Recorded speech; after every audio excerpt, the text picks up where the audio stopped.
Welcome to the Totally Honest Cooking Show. I'm Mark. Today we're making cauliflower cheese, and I'm piloting Christmas sides.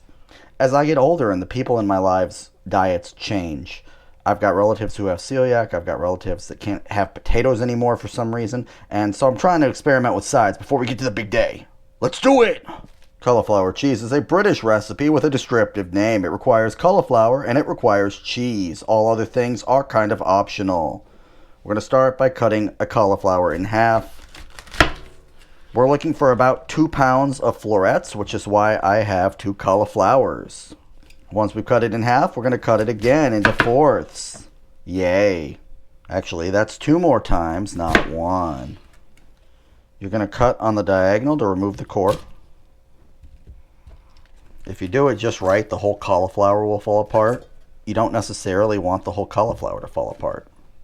While we're doing this, we're also heating our oven to 425 degrees. Now I'm going to break up the cauliflower with my hand into individual florets.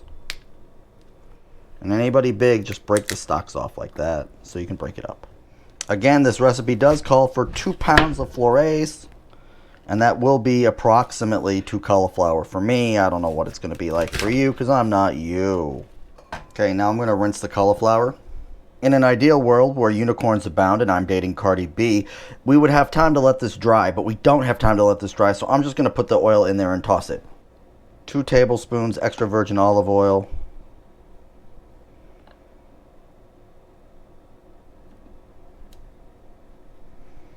Half a teaspoon of sea salt.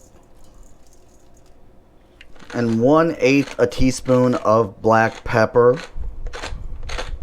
which I used way more than the 1/8 teaspoon because ain't nobody got time for that. Not measuring out 1/8 a teaspoon of black pepper. Okay, we're spreading it out. Now we're putting this in for 20 minutes. Okay, as always, the recipe that I'm stealing from is linked in the description below, but if I were doing this on Christmas, I would use red Leicester and I would use Gruyere cheese. I'm not on Christmas yet. I'm piloting. So I'm using sharp cheddar and I'm using Colby. Much like when we make cheesy potatoes or when we make mac and cheese, we're using extra cheese and then we're dividing it. So we're doing 1.5 cups of the cheddar or the red Leicester, and we're doing 1 cup of the Colby or the Gruyere. 1 cup cheddar here, 1/2 cup of cheddar here. A snack for me. Again, this is the sauce, this is the topping. You might want to use different bowls so you don't get them confused. 1 cup milk. 1 cup cream. I'm going to throw this in the microwave to heat up the milk and the cream. We're making a roux, so we're going to use 3.5 tablespoons of all-purpose flour. If you're gluten-free, use your preferred flour blend. Cauliflower is about done. So we're taking that out, we're lowering the heat to 350 degrees. Butter's melted, we're lowering the temperature a little bit, and we're cooking.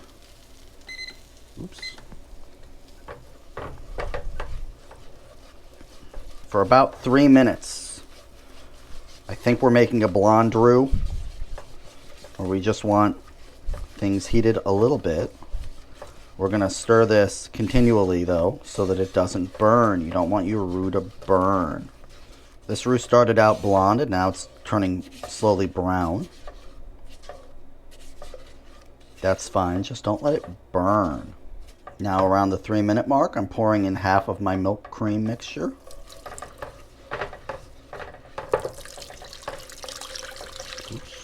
Oops. That's more than half, but that's okay. See, we didn't want it to clump up like it clumped up. But that's okay, we're going to let it dissolve. Pour in the rest. Okay, it says it should coat the back of a spoon, and it does. It said wooden, I used metal, I cheat.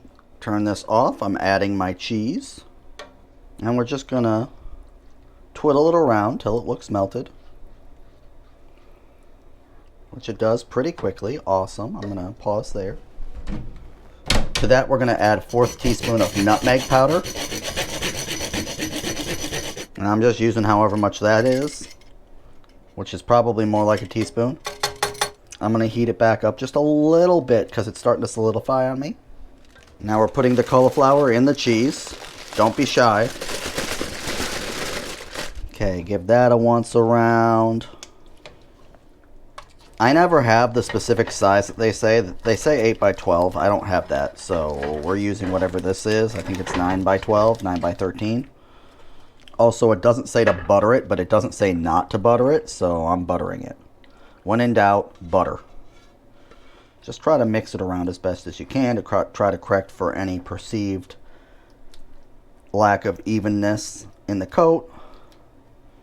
There we go. That seems a little better.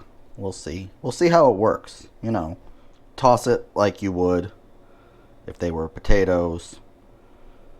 I would normally say this is way too much cheese for this amount of cauliflower, but, you know, it's Christmas. Okay, now we're sticking this in our 350-degree oven for 30 minutes. And after half an hour, this is what we get. Cheesy, cauliflower-y. Looks like food. Okay, I got some cheese, I got some cauliflower. This is pretty good. It's definitely a great plussed up vegetable side. I don't think I found the one yet, but I'm going to keep looking, see what I can find. I will probably make this again at some point. This would be really great with beef. So maybe it is the winner. I don't know yet. Let me know what you think down below. What's your favorite vegetable-based Christmas or Thanksgiving side? I'd like to know. Like, subscribe, ding the little bell. Let me know what you like in the comments below, and I'll see you next Wednesday. Bye.